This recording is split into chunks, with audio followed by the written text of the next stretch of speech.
അങ്ങനെ വിഷ്ണു പോവാണ്. പൊരിഞ്ഞ പാക്കിങ്ങിലാണ് അവള്. അതിരാവിലെ നേരം വെളുക്കാൻ ഇടയില്ലാത്ത നേരത്താണ് അവളുടെ ട്രെയിന്.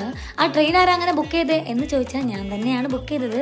അതെന്താന്ന് വെച്ച് കഴിഞ്ഞാൽ ഈ രാവിലെ ഫുൾ ബോധം എനിക്ക് തിരിച്ചു കിട്ടില്ലല്ലോ, ഹാഫ് ബോധത്തിലാണല്ലോ. ഈ ഹാഫ് ബോധത്തിൽ വേണം ഇവരെ പറഞ്ഞൊക്കെ അയക്കാൻ. പോകേണ്ടവരൊക്കെ ആ നേരത്ത് പോകണം. അല്ല എനിക്ക് ഫുൾ ബോധം കിട്ടിയിട്ടാണ് ഇവർ പോകുന്നതെന്നൊക്കെ ഉണ്ടെങ്കിൽ, അപ്പോഴൊക്കെയാണ് ഞാൻ അറിയുന്നതും കാണുന്നതെന്നൊക്കെ ഉണ്ടെങ്കിൽ എനിക്ക് ഭയങ്കരമായിട്ട് സങ്കടം. എന്തിനാണ് ഞാൻ എന്നെ വിഷമിപ്പിക്കാൻ ഓരോ കാര്യങ്ങൾ ചെയ്തു വെക്കുന്നത്? അതുകൊണ്ടാണ് കേട്ടോ അത് രാവിലെ തന്നെ അവൾ പോയിക്കോട്ടെ എന്ന് വെച്ചിട്ട് ബുക്ക് ചെയ്ത് കൊടുത്തത്. അങ്ങനെ അവൾ ട്രെയിൻ കയറുന്ന നേരത്ത് ഓക്കെ പോയിക്കോളൂ എന്നുള്ളൊരു ആറ്റിറ്റ്യൂഡാണ്. കാരണം ബോധം കിട്ടിയില്ലല്ലോ, ഉറക്കത്തിലാണല്ലോ അതിലൂടെ നടക്കുന്നത്. അങ്ങനെ തിരിച്ചു വന്ന് ഞാൻ ബാക്കിയുള്ള ഉറക്കം വീണ്ടും ഉറങ്ങി തീർത്ത് കൊടും മഴ കേട്ടിട്ടാണ് ഞാൻ എണീക്കുന്നതും ഒരു നൂഡിൽസ് കഴിക്കുന്നതും. അങ്ങനെ വൈകുന്നേരം പുറത്തേക്ക് ഇറങ്ങി നടക്കുന്നൊരു ശീലമുണ്ടല്ലോ എന്നുള്ളതിൽ ഞാൻ ഇറങ്ങി നടന്നപ്പോഴൊക്കെ എനിക്ക് എന്തോ ഒരു സൈലൻറ്റ് ഇങ്ങനെ സ്മെല്ല് ചെയ്യുന്നുണ്ട് കേട്ടോ, ഭയങ്കര സൈലൻറ്റ്. ഫാമിലി പോയതിൻ്റെ സങ്കടത്തിലാണ് ഇവളെ വിളിച്ചു വരുത്തിയത്. ഇനി ഇവള് പോയതിൻ്റെ സങ്കടത്തിൽ ആരെയാണെന്നാവോ എനിക്ക് അറിയാൻ പാടില്ല എന്തായാലും.